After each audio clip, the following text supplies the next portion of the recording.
Good afternoon. Thanks for joining us across the fence. I'm Fran Stoddard.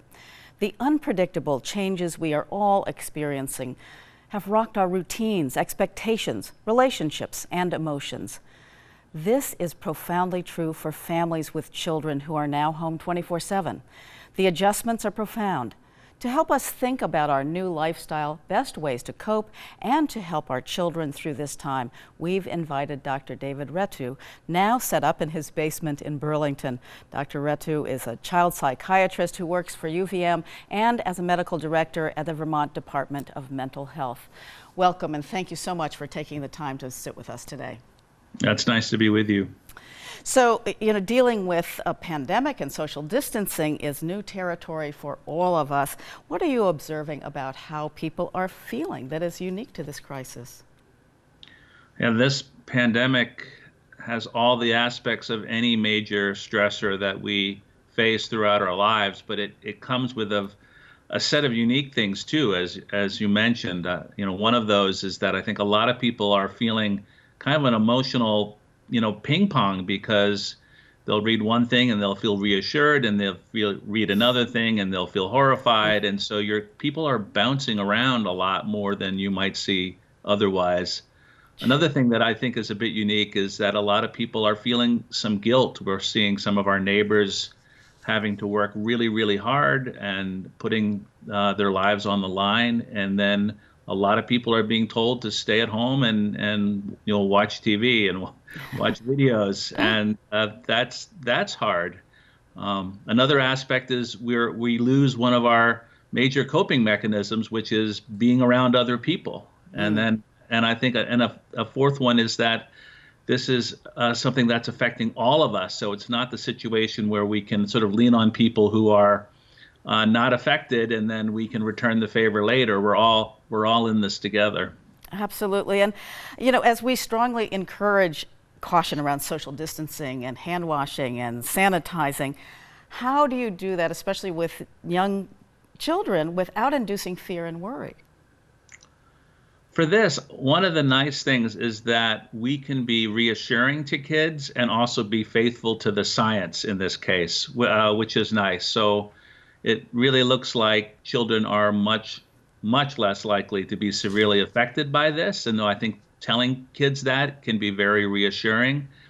But at the same time, they need to do their part, because they can transmit the virus to others who could have a much more serious course. So in a way, being able to convey that message can both get people to do what they need to do as a society without inducing unnecessary fear.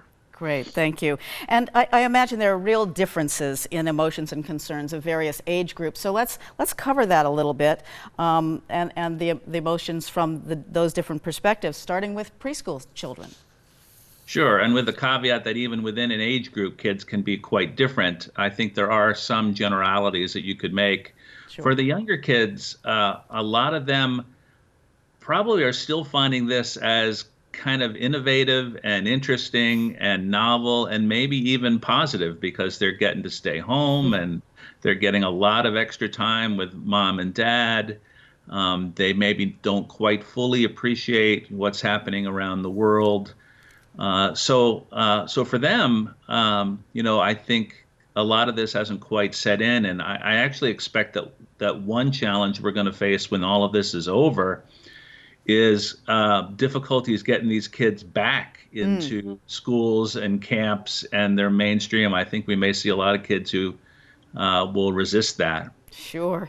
And what about grade school age kids? I mean, they're missing school routines, their schoolmates, possibly even their teachers. So they've had that taste of school. Right. So as you start to get older, there's both more cognitive appreciation about what's happening, and the social aspects, the need to be with peers, gets stronger and stronger as you move into adolescence. And despite the fact that we in our older generations often make fun of younger generations for not being interested in anything other than their phone, I think we're seeing right now that that's really not true, and that a lot of the people who are really struggling are older kids and young adults who are really craving that in-person contact, which is just very hard to do right now. Well, are video play dates or other kind of play dates, like what are your recommendations around seeing or connecting with people, either virtually or maybe not, as long as we keep our 6 foot distance? Yeah, so that I definitely would. I think that is a great solution for a lot of people, keeping the guidelines that we're told in mind. But video conferencing, where you can actually see somebody and hear somebody, I think that really helps. It's probably for most people not quite enough, but it's certainly better than nothing. And I'd encourage everyone who has those capabilities to utilize them.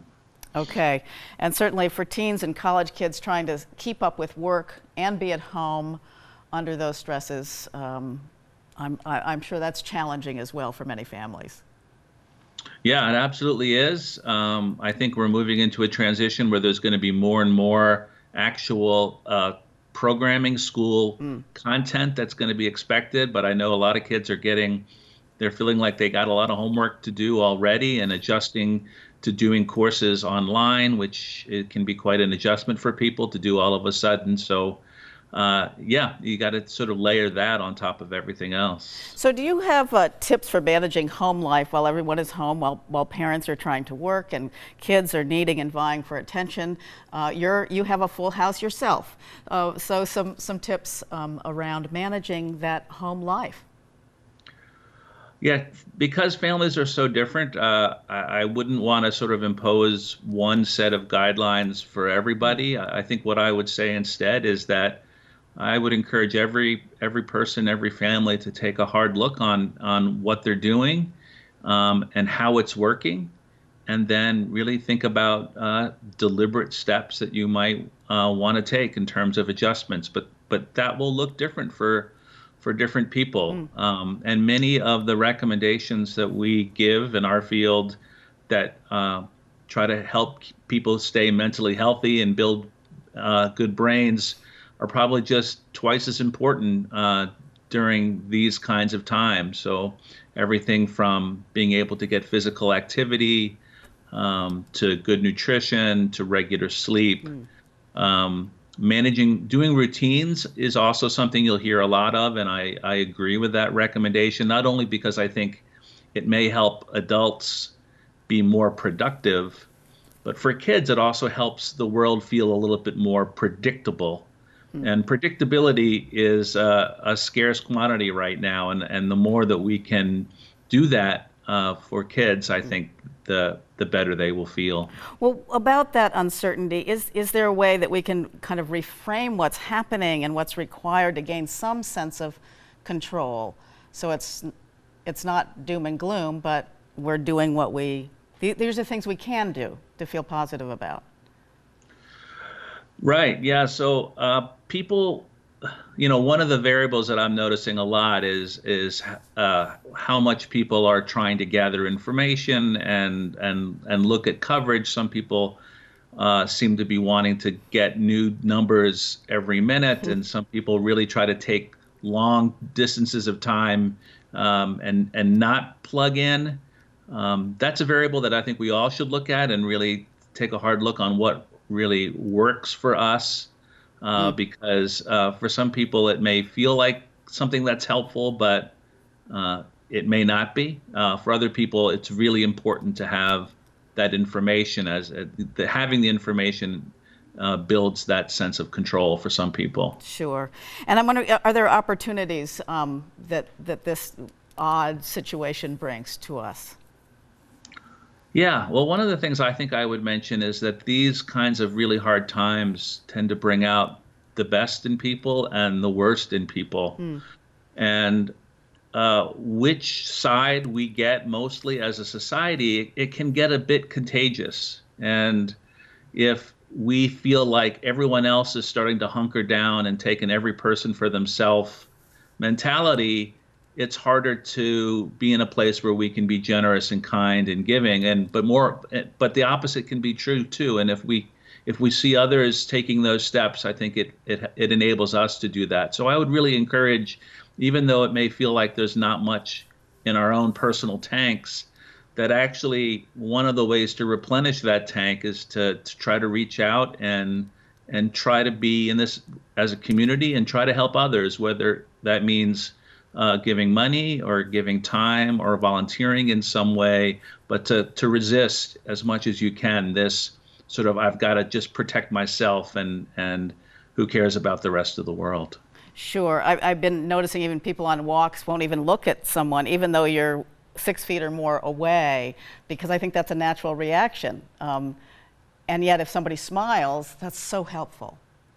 Right, and exactly. I like to take walks too, and I now make more of an effort to actually smile and say hello. And 99% of the time, I get a very warm smile in return. So are there ways, if we see that somebody is struggling emotionally, who might be fine physically, how can we support that loved one in the best way? Well, the first step is probably just to bring it up and say what you're noticing, and say, I'm concerned. Do I need to be concerned? How can I help? Not prescribe what you think are going to be necessarily the solutions that might help you, but then to take a step back and listen, and either you'll hear something reassuring or you may hear that somebody needs a little extra help, and then kind of end it with keeping the door open. And even if they say, no, I'm okay right now, you can end by saying, well, if that changes, I'm ready to hear this. I can handle it, and I'd really like to be there for you. Okay, Dr. Rattu, we're just about out of time. A resource that you might recommend if people want to investigate these ideas more for thoroughly. Yeah, there are a lot of resources and opinions out there.